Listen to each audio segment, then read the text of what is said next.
हमारे YouTube channel में आपका स्वागत है। आज की वीडियो हमारी 6th रहेगी। पहले हम देख लेंगे प्रीवियस वीडियो में क्या क्या किया है। हमने 5 वीडियो को कवर कर लिया हुआ है। फर्स्ट वीडियो में हमने टीचिंग मेथड को कवर किया था, जिसमें ऑल इंपॉर्टेंट 60 टीचिंग मेथड किए थे। उसके बाद हमने मेजरमेंट ऑफ किया था। उसके बाद सीसीई को 2 पार्ट में कवर किया था। ये थे हमारे प्रीवियस टॉपिक जो हमने कवर किए थे। और आज के वीडियो में काफी यूनिक टॉपिक रहेगा, जिसमें हम कवर करेंगे लाइफ स्किल्स। ये काफी यूनिक टॉपिक है और कहीं भी देखने को कम ही मिलता है। ठीक है, तो इसमें हम इंपॉर्टेंट टर्म्स का डिस्कशन करेंगे और बताएंगे ये लाइफ स्किल्स का मतलब क्या है। सबसे पहले बात की जाए लाइफ स्किल की, बात कौन करता है? आपने याद रखना है, गिवन बाय WHO। ठीक है, वर्ल्ड हेल्थ ऑर्गेनाइजेशन ने ये लाइफ स्किल्स की बात की है। इसको साइकोलॉजी में क्यों लिया गया है? क्योंकि कुछ इसकी टर्म्स है जो साइकोलॉजी के इंपॉर्टेंस है। आपने याद रखना, टोटल मिला के हमारे पास 10 तरह की लाइफ स्किल्स है। पेपर में डायरेक्टली पूछा जा सकता है टोटल लाइफ स्किल्स कितनी है। आप इसको याद रखोगे, टोटल लाइफ स्किल 10 है। इसको ना डिवाइड किया हुआ है, लाइफ स्किल्स को 3 तरह से डिवाइड किया। Life skills divided by 3 part. उसमें से जो 3 पार्ट है वो कौन कौन से हैं, एक एक करके डिस्कशन करेंगे। सबसे पहले आता है हमारा थिंकिंग।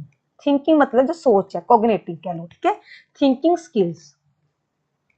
थिंकिंग स्किल्स के बाद आता है हमारा social skill. Social skill and third one is emotional skill. Emotional skills. इन तीनों को लाइफ स्किल्स में डिवाइडेड किया हुआ। आपको पता है थिंकिंग किसका पार्ट है? अगर मैं इसको साइकोलॉजी के बिहार पे देखूं तो आपको पता है जो थिंकिंग स्किल्स है, थिंकिंग किसके अंदर आएगी आपकी इन साइकोलॉजी? कॉग्निटिव के अंदर। सोशल आपको पता है, सोशल प्लस मॉरल होना। ठीक है, सोशल प्लस मॉरल होना। और इमोशंस आपने EI तो किया ही होगा, इमोशन इंटेलिजेंस किया होगा, उसके अंदर आता है। इस तरह से WHO ने ये 10 लाइफ स्किल्स को दिया था, जिसमें अलग अलग पार्ट में डिवाइड किया हुआ है। अभी ये 10 जो पार्ट है वो किस किस में आती है? अगर कॉग्निटिव की बात की जाए, कॉग्निटिव में इसके 4 पार्ट है। अगर सोशल की बात की जाए, सोशल में भी 4 है। अगर इमोशनल की बात की जाए, इमोशनल में 10 है। टोटल मिला के हमारे कितनी होगी? 10 होगी। कॉग्निटिव में 4, सोशल में 4, ठीक है, एंड इमोशनल्स में 2। ये टोटल मिला के 10 होगी। अभी हम एक एक करके इनके बारे में डिटेल में देखेंगे। सबसे पहले हम कर लेंगे, जो सबसे पहले हमारा रहेगा वो रहेगा इमोशन, सोशल में। ठीक है, फर्स्ट हम करेंगे सोशल स्किल्स के बारे में। अगर सोशल स्किल्स की बात की जाए, आपको पता है सोशल स्किल्स का क्या मतलब होता है? जब 2 लोग आपस में बातचीत करके एक अच्छी सोशल सोसाइटी बनाते हैं, एक अच्छा बिहेव करती हैं, वो किसके अंदर आता है? सोशल में। और सोशल में कितने पार्ट मैंने आपको बताए हैं? इन 4 से ज्यादा रख लेना, 4। पेपर में ऐसे पूछा जा सकता है कि सोशल के सब पार्ट कितने हैं, आप याद रखोगे सोशल के सब पार्ट 4 हैं। चलो इसको देखते हैं एक एक करके। सबसे पहला पार्ट हमारा आएगा सेल्फ अवेयरनेस। सेल्फ अवेयरनेस, आपने ये साइकोलॉजी में वर्ड तो ऑलरेडी सुना होगा, कि ये थ्योरीज में भी सुना होगा कि सेल्फ अवेयरनेस का होना बहुत ही जरूरी है। सेल्फ अवेयरनेस का मतलब क्या है? जब हम अपने बारे में जान लेते हैं, जब हम किसी के बारे में जानना, वो तो सेल्फ नहीं आएगा, सेल्फ होगा खुद के बारे में जानना। ठीक है, जब हम खुद के बारे में जान लेते हैं कि हमें लाइक क्या है, हमें डिसलाइक क्या है, इस चीज के बारे में जानना कि हमें हम करते हैं ना, हमें ये वाली सब्जी पसंद है, वो वाली सब्जी पसंद है। सेल्फ एबिलिटी, हम कौन सा काम कितने टाइम में कर सकते हैं, ये सब किसके अंदर आएगा? सेल्फ अवेयरनेस के अंदर आएगा। ठीक है, जब हम खुद को जान लेते हैं। अगर मैं बी पार्ट की बात करूं, इसके 4 पार्ट थे। बी कौन सा होगा? इफेक्टिव। Effective communication. अभी कम्युनिकेशन वर्ड आ गया, और सीधा सीधा कम्युनिकेशन का आप सबको मतलब पता है, आपसी बातचीत। आपने वाइगोस्टी की थ्योरी भी की होगी, उसमें वाइगोस्टी ने क्या बताया है? अगर आपको सोशली होना है, अगर आपको सोसाइटी में रहना है, अगर आपको सोशली होना है, उसके लिए क्या करना जरूरी है? 2 लोगों का आपस में इंटरेक्शन होना काफी जरूरी है। अगर 2 लोग आपस में बातचीत करेंगे, इनमें जो कम्युनिकेशन जा रही है अच्छी तरह जा रही है, पॉजिटिव वे में जा रही है, जो ए कह रहा है वो बी समझ रहा है, जो बी कह रहा है वो ए समझ रहा है, वो हमारी कौन सी कम्युनिकेशन होगी? इफेक्टिव। और आप ये बात को याद रखना, इफेक्टिव कम्युनिकेशन तभी हो सकती है अगर जो ए सेंडर है, बी रिसीवर है, आप लेट कर लो, ये सेंडर का काम कर रहा है, ए ये रिसीवर का काम कर रहा है। अगर ए की कही बात बी समझ रहा है और बी की कही बात ए समझ रहा है, सेंडर रिसीवर को उल्टा देंगे, ये रिसीवर ये सेंडर। अगर दोनों की बात को आपसी समझ आ रही है, फिर ही ये इफेक्टिव कम्युनिकेशन होगी। अगर ए की बात बी नहीं समझ पा रहा, बी की बात ए नहीं समझ पा रहा, फिर उस टाइम पे इफेक्टिव कम्युनिकेशन नहीं होती। ओके, थर्ड पे मूव करेंगे। इसका थर्ड पार्ट है इंटरपर्सनल। आप ध्यान रखना, पिछली वीडियो मैंने ऑलरेडी बताया हुआ है, इंट्रा और इंटर में फर्क है। जब हम दूसरों के साथ कनेक्शन बनाते हैं, जब हम दूसरों के साथ, देखो इसमें सोशल बताया है, सोशल का मतलब ही क्या है, दूसरों के साथ रिश्ते बनाने, है ना।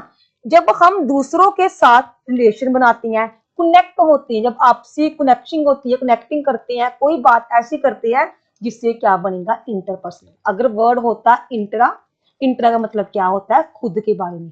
जब हम खुद के बारे में सोचते हैं वो हमारा इंट्रा होता है। जब हम किसी के बारे में, जब हम दूसरे की भावनाओं, दूसरे की फीलिंग, दूसरे की इमोशन को समझते हैं, इन साइकोलॉजिस्ट को क्या बोलते हैं, interpersonal. The ability help in relation with people. वो भी कौन से रिलेशन, याद रखना पॉजिटिव, नॉट अ नेगेटिव, ठीक है। जब हम किसी के साथ पॉजिटिव रिलेशन बना सकते हैं, वो हमारा क्या हो गया, इंटरपर्सनल। फोर्थ पे मूव करेंगे, एम्पैथी। इसका क्या मतलब है, देखो इसको मैं एक एग्जांपल के थ्रू समझाती हूँ। इसमें क्या होता है कि जब हम किसी की जगह आकर देखते हैं, ऐसे होता है ना, कोई इंसान आपको बोलता है कि मेरे को ये प्रॉब्लम है, तो मेरी जगह आके देख, ऐसा होता है, सेम वही अंडरस्टैंडिंग। इसकी डेफिनेशन की बात की जाए, understanding other problem, other problem. जब हम किसी की प्रॉब्लम को उसी की कंडीशन में आके सोचते हैं, यार इसके साथ तो काफी बुरा हो रहा है, वो ठीक है। जब हम समझ लो किसी की कंडीशन है कि वो बीमार है, वो कॉलेज नहीं आ सकता, ठीक है, कुछ भी कह लो, अगर दूसरा पर्सन उसको समझ रहा अच्छी तरह कि हाँ रियली की इसको बीमारी है, वो प्रॉब्लम में है, इसको बोलेंगे, ठीक है। ये था अंडरस्टैंडिंग अदर प्रॉब्लम। ये हमारे 4 पार्ट हो गए। उसके बाद हम नेक्स्ट करेंगे, जो 4 पार्ट है हमारे बी में, जो इसको डिवाइड किया था, वो था थिंकिंग। अभी जो भी इसमें आएगा वो सारा थिंकिंग स्किल्स में आएगा, सोच में आएगा, ठीक है। एक सेकेंड, थिंकिंग स्किल का फर्स्ट पार्ट है, इसमें आएगा फर्स्टली क्या होगा, थिंकिंग, दिमाग, दिमाग मतलब decision, decision making ability. Decision making ability का मतलब क्या हो गया कि अगर आपका कोग्निटिव लेवल हाई है तो आप काफी अच्छे डिसीजन कर सकते हो। आपके लिए रोंग क्या है, आपके लिए राइट क्या है, आपने कहाँ जाना है, वेयर, व्हेन, हाउ, ये सब कुछ आप कब करोगे, जब आपके अंदर डिसीजन मेकिंग एबिलिटी होगी। जब आपके अंदर डिसीजन मेकिंग एबिलिटी होगी, आप किसी भी प्रॉब्लम का फटाफट सॉल्यूशन ढूंढ सकते हो, जब तक आपके अंदर क्या होगी, डिसीजन मेकिंग एबिलिटी होगी, ठीक है। बी पार्ट, बी पे मूव करेंगे। एक सेकेंड, फर्स्ट दिया ना मैंने, इसका सेकंड पे मूव करेंगे। सेकंड है क्रिएटिव थिंकिंग। क्रिएटिव बच्चा कौन होता है, फर्स्टली क्रिएटिव की बात की जाए, क्रिएटिव थिंकिंग का मतलब क्या है, बच्चा नए नए न्यू वे, बच्चा न्यू वे में सोच रहा है, कुछ नए नए आइडियाज जनरेट कर रहा है, बच्चा न्यू न्यू आइडियाज को जनरेट कर रहा है। ये कि हमारा क्या होता है, क्रिएटिव। हम कहते हैं ना यार ये तो बहुत क्रिएटिव है, ये तो सब कुछ बना लेता है। जो मैंने इसके ऊपर बद्दल सा बनाया ना, उसको हम बोलेंगे यूनिक थिंकिंग, ठीक है। यूनिक थिंकिंग, जो क्रिएटिव थिंकिंग है उसको यूनिक थिंकिंग कहते हैं, जो सब में नहीं पाई जाती, ये सब में नहीं पाई जाती। फॉर एग्जाम्पल लेंगे और देखेंगे, जैसे ये 2 बच्ची हैं, ये एक ग्रुप है, इनकी थिंकिंग सबकी सेम हो सकती है लगभग, बट जो क्रिएटिव वाला होगा उसकी थिंकिंग कुछ अलग सी होगी, ठीक है। क्रिएटिव थिंकिंग का मतलब सीधा सीधा है यूनिक थिंकिंग, जो कोई नहीं सोच सकता, वो कौन सा बच्चा सोचता है, वो यूनिक थिंकिंग वाला, जहां क्रिएटिव वाला सोचता है। थर्ड पॉइंट पे मूव करेंगे, प्रॉब्लम सॉल्विंग। ये सेम वही पहले वाला डिसीजन मेकिंग वाला ही आ गया। प्रॉब्लम सॉल्विंग भी तभी होती है जब आपका कोग्निटिव लेवल हाई है, आपके सामने कोई भी प्रॉब्लम आ जाए, आपका अगर दिमाग सही है, स्ट्रेस फ्री है, प्रॉब्लम सॉल्विंग आप अच्छी तरह कर सकते हो। फॉर एग्जांपल एक एग्जांपल लेंगे, कुछ बोलते हैं ना कि इसका मैथ बहुत अच्छा है, इसकी फिजिक्स बहुत अच्छी है, इसका रीजन क्या है, क्योंकि उसको प्रॉब्लम सॉल्विंग आती है। जिन बच्चों का मैथ स्ट्रॉन्ग पेपर में ऐसे भी पूछा जा सकता है, जिन बच्चों का मैथमेटिक्स अच्छा होता है, वो फटाफट सम निकाल लेती हैं, उनमें कौन सी थिंकिंग अच्छी होती है, आप याद रखोगे उनकी problem solving, PS problem solving thinking है जो काफी अच्छी होती है। ठीक है बच्चे, फोर्थ पॉइंट पे मूव करेंगे, क्रिटिकल थिंकिंग। क्रिटिकल थिंकिंग क्या है? कुछ नया सोचना। नया सोचना कैसे? जब हम merit and demerit, merit and demerit का मतलब लाभ और हानि, जब हम किसी चीज में सोचते हैं ना कि यार ये वाला कर लेंगे, इसका ये प्रॉफिट है, ये प्रॉफिट है, ये प्रॉफिट है, इसका ये लॉस है, ये लॉस है, ये लॉस है, जब हम ऐसी थिंकिंग पूरा देखो, ये थिंकिंग कब होती है? जब आप प्रॉपर अपना दिमाग लगाते हो कि हाँ ये वाला काम करने पे, इन्वेस्ट करने पे इनको प्रॉफिट है, चलो जी ठीक है, पर लॉस भी तो है। जब हम कंसीडर करते हैं, क्या कंसीडर करेंगे? जब हम consider both merit and demerit, जब हम किसी चीज का लाभ या हानि को देखते हैं, वो हमारा किस में आता है? क्रिटिकल थिंकिंग में आता है। Last one is the emotional thinking skills. Emotional skills, इसमें वो ही आएगा कि इमोशंस को कैसे कंट्रोल करें। WHO ने इसमें बताया है कि आप अपने इमोशंस को कैसे करते हैं। इमोशंस में कितने? चार ऊपर चले गए, टोटल 10 थे, इसमें क्या आ गए? 2 आ गए। वो 2 कौन सी हैं?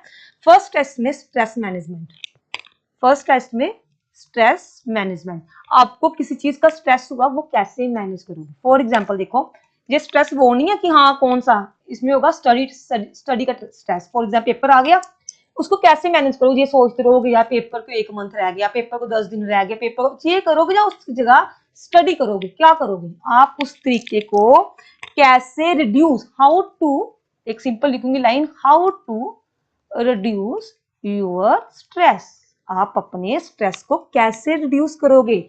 आपके अंदर कौन सी एबिलिटी है? जैसे किसी को स्ट्रेस होता है वो बाहर निकल जाता है घूमने के लिए, किसी को स्ट्रेस होता है वो सॉन्ग सुनने लग पड़ता होता है ना। जब आप में से कईयों को होगा कि किसी को स्ट्रेस हो रहा है वो गीत सुनेगा, किसी को स्ट्रेस हो रहा है वो आउटिंग के लिए चला जाएगा, ठीक है, जहां वो किसी से कॉलिंग कर लेगा। How to reduce your stress, आप अपना स्ट्रेस, आपके अंदर कौन सी एबिलिटी है? अभी आप में तो हर एक में अलग अलग एबिलिटी है। कोई सॉन्ग सुन के स्ट्रेस को मैनेज कर रहा है, कोई आउटिंग करके स्ट्रेस को मैनेज कर रहा है, कोई किसी को फोन करके, जैसे मेरा है, मेरा स्ट्रेस को रिड्यूस करने का एक ही तरीका है कॉलिंग, मैं अपनी फ्रेंड को कॉलिंग करके मेरा स्ट्रेस रिड्यूस हो जाता है। आपके पास कौन सा तरीका है? हाउ टू एबिलिटी, इसमें एक वर्ड याद रखना, इसमें मेन जो वर्ड होगा ना आपका एबिलिटी होगा, मेन जो वर्ड आएगा ability, how to reduce your stress with your ability, ठीक है। इसका सेकंड नाम भी आप नोट कर लो, कहीं जगह पे इसको कॉपिंग स्ट्रेस भी कहते हैं। कॉपिंग स्ट्रेस मतलब नकल कर लेना, स्ट्रेस को भगाने के लिए कुछ करना, ठीक है। उसके बाद सेकंड पॉइंट आएगा कॉपिंग, कॉपिंग विद इमोशंस। अभी वो स्ट्रेस था, अभी वो ये इमोशंस है। आप कंडीशन को समझ लो, आप अपने सेंसेस को समझ लो, उस चीज को समझ के आप किस तरह उस चीज को कॉपी करते हो, इसमें ये आएगा, ठीक है। ये था आपका लाइफ स्किल्स। मैं फिर से थोड़ा सा बता देती हूँ, इसमें हमने कवर क्या किया है। फर्स्टली तो हमने इसमें देखा है कि पहले तो इसमें थिंकिंग के 4 पार्ट की कवर किए हैं, ठीक है, थिंकिंग के 4 पार्ट कवर किए हैं। फिर उसके बाद मैंने सोशल के 4 पार्ट कवर किए हैं, फिर इमोशंस के 2 पार्ट कवर किए हैं। अगर किसी को किसी भी तरह का डाउट होगा आप कमेंट बॉक्स में मैसेज टाइप कर सकते हो। थैंक यू फॉर वॉचिंग, ऐसे ही बने रहो और वीडियो को ज्यादा से ज्यादा लाइक एंड शेयर करो। Thank you.